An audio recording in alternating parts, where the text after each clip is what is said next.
تاکہ رچرڈ ڈانکنز کے اسلام لانے کی وجہ سے یہ اس کی ڈیلوژن کا ڈیلوژن ہو جائے گا، سارا معاملہ ڈائلیوٹ ہو جائے گا انشاءاللہ۔ بہرحال اس کے اگینسٹ اہل حق بھی دنیا میں موجود ہے جو حق بات قبول کرتے ہیں۔ ڈاکٹر مورس بوکائل ایک فرینچ سرجن تھے، 1982 میں ان کی ڈیتھ ہوئی۔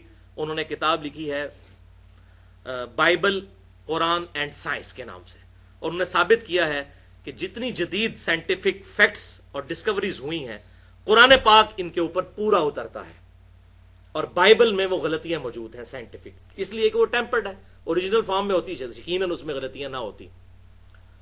اور اسی کتاب کے خلاف پھر ولیم کیمبل نے بھی کتاب لکھی، پھر جس کے لیے ڈاکٹر ذاکر نائک نے 1 اپریل 2000 کو اس سے مناظرہ کیا تھا، اور بہت زبردست کامیاب مناظرہ، وہ نیٹ پہ رکھا ہوا ہے۔ تو یہ لوگ بھی موجود ہیں۔ اسی طریقے سے ایک اور فریڈ ہائل نامی ایک شخص ہے، بہت بڑا فلاسفر ہے، اس نے ایک جملہ کہا، اور خود رچرڈ ڈانکنز نے اس کا یہ جملہ نقل بھی کیا ہے اپنی اس کتاب دا گاڈ ڈیلوژن کے چیپٹر نمبر 4 میں، اور چیپٹر نمبر 4 میں اس نے مین باب ہی یہی باندھا ہے، دا الٹیمیٹ بوئنگ 747۔ تو وہ کہتا ہے یہ تم کہہ رہے ہو بوئنگ 747 خود بخود بن گئے، تو سب سے بڑا بوئنگ 747 تو خود گاڈ ہے، وہ کیسے خود بخود بن گیا پھر؟ تو وہ بات میں انشاءاللہ ڈسکس کرتا ہوں، یہ آخری وسوسہ تھا اس کا۔ تو بہرحال فریڈ ہائل کا جو جملہ ہے گولڈن کوٹ، زبردست، یہ میں لفظ بلفظ پڑھ کے سناتا ہوں جو دا گاڈ ڈیلوژن میں بھی اس نے نقل کیا۔ Probability of life originating on earth is no greater than the chance that a hurricane sweeping through a scrapyard would have the luck to assemble a Boeing 747۔ Fred Hoyle کہتا ہے کہ اس بات کا امکان کہ زندگی خود بخود زمین پر پیدا ہو گئی، اس سے زیادہ امکان نہیں ہے کہ کوئی ہوائی طوفان چلے اور وہ کوڑے کے ڈھیر سے چیزیں جمع کر کے تو ایک 747 بوئنگ طیارہ تیار کر دے۔ یہ تو پھر بھی ہو سکتا ہے، اس سے زیادہ مشکل فینومینا جو ہے وہ زندگی کا پروڈیوس ہونا ہے زمین کے اوپر، اور ظاہر ہے کہ ہمیں تو کبھی وہم بھی نہیں آئے گا۔ میں کہتا ہوں ایون میں یہ دعویٰ کروں کہ یہ بال پوائنٹ خود بخود بن گئی ہے، اس میں سپرنگ لوڈڈ جو یہ اس کی نب موجود ہے، اور اس کے اندر جو سیاہی ہے یہ پوری پلاسٹک کی، اور یہ پورا کلک سسٹم ہے اس کے اندر میکینیکل، یہ خود بخود بن گیا، تو کوئی پاگل بے وقوف آدمی بھی میری سٹیٹمنٹ نہیں مانے گا۔